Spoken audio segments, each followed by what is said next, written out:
The crisis at the border. Fox News cameras capturing a flood of hundreds of migrants trying to get past border agents. This is Customs and Border Protection apprehended more than 1.2 million people at the border this fiscal year, the highest level we've seen since 2006. Joining me now, Tennessee Congressman, Joint Economic Committee member, Foreign Affairs Committee member, and Armed Services Committee member Mark Green. You wear a lot of hats. Good morning, Congressman. Good morning, Cheryl. Thanks for having me on. Thank you. And I want to initially get your reaction to this new video that Fox News has just confirmed and found.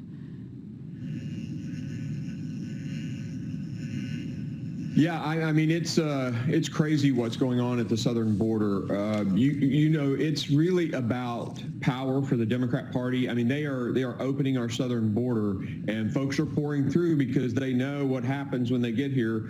They'll have children. Those children will become United States citizens, and those citizens will vote Democrat. That's the only reason that the Democrats are putting up with this basic open border. They know the fentanyl that's coming across our southern border is killing Americans. They know that the women and young girls making the trek through Latin America, Central America, are being raped.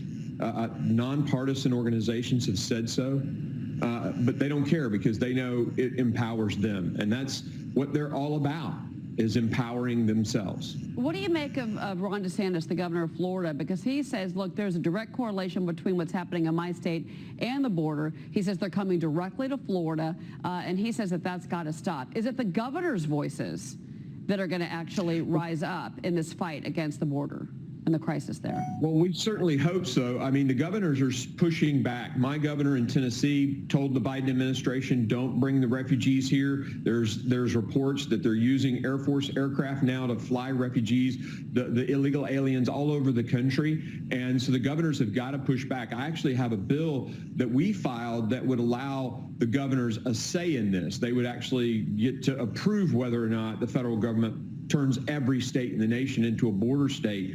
Yeah, he absolutely should have a say. His state should have a say. All right, I want to move on to what's happening in Washington, and this is Senator Lindsey Graham. He is slamming Senator Chuck Schumer for setting up this vote this week, tomorrow, on the bipartisan package because the text isn't even written. You know, there's even division on the House side among Democrats. And, you know, a couple of times now it's been brought up on this program that the reason that Schumer is doing this and the Democrats is they're setting this up to fail tomorrow, this vote, so that they can go ahead and just pass the bigger package, which is the one they really want. Sure. A lot of times they'll do that just to be able to say, you know, Republicans voted against X. You know, it's like the health care bill, Obamacare. We have to pass it in order to know what's in it. That whole mentality is so frustrating to the people in my district. They're sick and tired of Washington working that way, and that's why they call this place a swamp and want it drained. What Chuck Schumer has done, basically scheduling a bill that hasn't been written yet, is insane. But it's all about power. It's a power grab. It's messaging for them. It gives them something in the election. That's all they're looking for.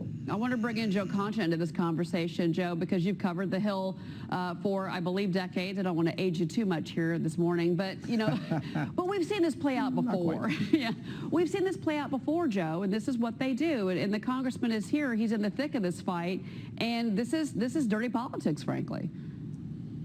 It is dirty and it's reckless, quite frankly, when you consider the amount of money that we're talking about here. And we've been talking about inflation on this show all morning. And I'm not an economist, but I did take Econ 101. And I'm pretty sure when you print trillions of more dollars and then put it into the economy, it probably will spike inflation more. So I'm not understanding the political calculation around this. But again, the American public watches this at home and they think back to 2010 when Nancy Pelosi said, we have to pass the bill in order to know what's in it. And when you hear comments like that, it drives you crazy because you wonder, what is the rush around this? The old tiling, I used to work for my brother-in-law as a tiler, and they had a saying you have to measure twice and cut once, and it seems like Schumer is pushing this forward without dotting the I's and crossing the T's, to your point, Cheryl, because he wants it to fail so then they could ram through the $3.5 trillion package and say that Republicans are the reason why they couldn't get a bipartisan deal done instead. And it's just what makes Congress now, what is their approval rating I just saw this week?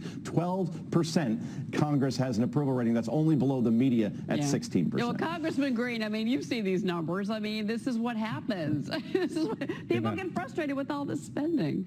Yeah. America is sick and tired of what Congress is doing. You know, I was a physician and a member of respected professions, and now I'm in the United States Congress, so I feel it every day. But it's the anger about what he's doing, what Nancy Pelosi's doing. It's just gamesmanship.